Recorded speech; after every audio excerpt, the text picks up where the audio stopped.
বেগম রোকেয়া বিশ্ববিদ্যালয়ে দ্রুত ভিসি নিয়োগের দাবিতে সড়ক অবরোধ করে উত্তরবঙ্গ ব্লকেট কর্মসূচি পালন করছেন শিক্ষার্থীরা। বেলা 12টার দিকে এই কর্মসূচি পালনে উত্তরবঙ্গের প্রবেশদ্বার মডার্ন মোড়ে মহাসড়ক অবরোধ করে বিক্ষোভ করেন শিক্ষার্থীরা। এতে সড়কের দুপাশে তীব্র যানজটের সৃষ্টি হয়। আন্দোলনরত শিক্ষার্থীরা বলেন, ভিসি না থাকায় অভিভাবকহীন হয়ে পড়ে বিশ্ববিদ্যালয়টি, ভেঙে গেছে একাডেমিক ও প্রশাসনিক কাঠামো।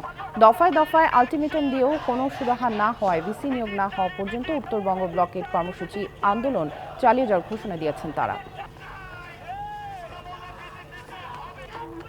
আমরা আজকে অবরোধ কর্মসূচি পালন করছি আমাদের ভিসি নিয়োগের দাবিতে। আমাদের বেরোবিতে এখন পর্যন্ত ভিসি নিয়োগ করা হয়নি, যার ফলে আমরা এখনো পর্যন্ত অনেকই পরীক্ষা একটা করে পরীক্ষা আটকে আছে, অনেকে সার্টিফিকেট তুলতে পারছে না, অনেকে অনেক সমস্যার সম্মুখীন হচ্ছে। যদি 48 ঘন্টার মধ্যে ভিসি নিয়োগ না দেওয়া হয় আমরা ঢাকা টু লং মার্চ করব।